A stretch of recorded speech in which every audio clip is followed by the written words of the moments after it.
La inteligencia artificial está entrando en una nueva etapa que hasta hace poco parecía exclusiva de la ciencia ficción. Un nuevo modelo llamado Mythos no solo puede encontrar fallas en sistemas digitales, también puede explotarlas de forma autónoma.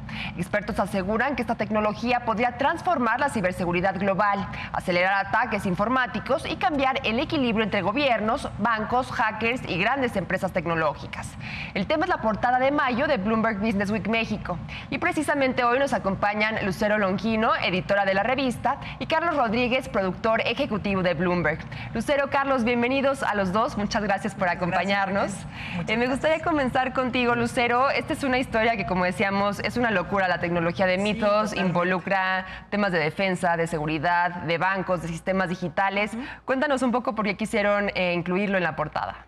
Porque salta de ser un tema tecnológico cuando ya se interviene, por ejemplo, los gobiernos, las diferentes compañías de infraestructura, todas las desarrolladoras. Y lo que más nos llamó la atención fue que la propia empresa pues vetara, ¿no? O seleccionara únicamente algunas empresas para esta primera etapa por el riesgo que representa. Y eso lo hace ser un tema bastante relevante en medio de toda esta ola de inteligencia artificial que estamos viviendo. Así es, y también el papel, ¿no?, que está jugando Anthropic con el Departamento de Defensa, con la Casa Blanca y cómo se está reconfigurando toda su tecnología.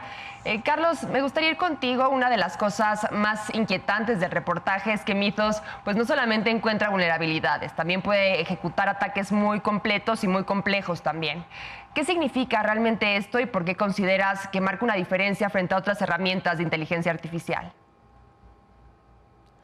Claro, gracias, Raquel. Bueno, lo que estamos reportando o detallando en este reportaje es que no solamente, como tú dices, no solamente detecta el problema, sino lo trata de explotar, pero ahí no termina la historia. Más bien ahí es donde agarra un giro que es más cercano a los libretos de Hollywood que a lo que uno pensaría, porque además de poder ejecutar, explotar esa vulnerabilidad que puede encontrar en los sistemas más sofisticados de ciberseguridad, puede, además detectaron los desarrolladores sin habérselo pedido, que estos agentes, que esta herramienta ocultara sus rastros, es decir, tratara de ocultar los movimientos, las acciones que tuvo para que fuera más difícil detectarla en el futuro.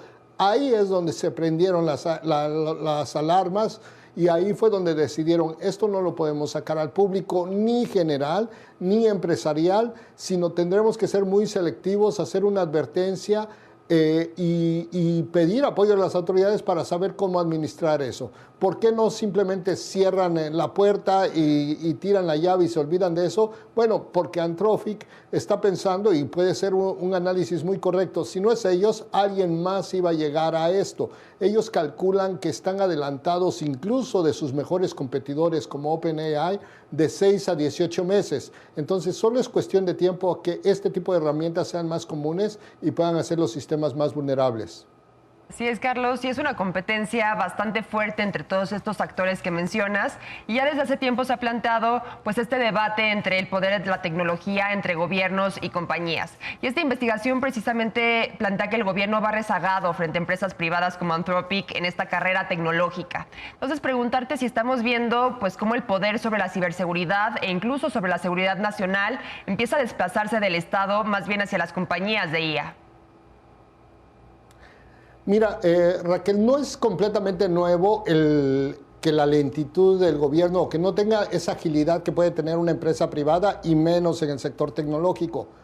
Pero también hay que tener en cuenta que en particular el gobierno de Estados Unidos es un gobierno que no le incomoda eso, que no le incomoda usar servicios externos, contratar a empresas externas para fortalecer su estrategia de seguridad e incluso militar, y lo ha hecho por décadas y décadas y décadas. De hecho, es uno de los pilares más fuertes de la economía de Estados Unidos, son todas estas empresas en torno que apoyan a servicios de seguridad de Estados Unidos.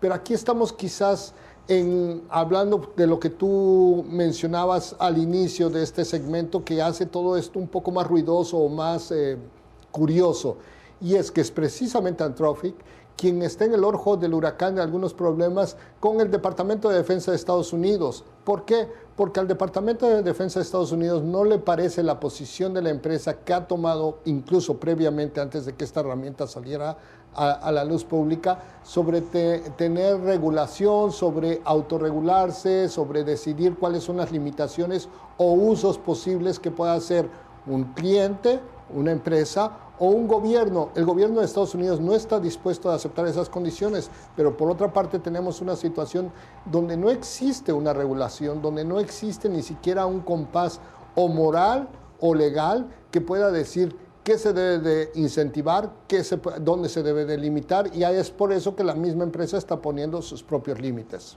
Así es, creo que esa concentración regulatoria más bien está en Europa y todavía pues están superando los alcances con los avances de la inteligencia artificial.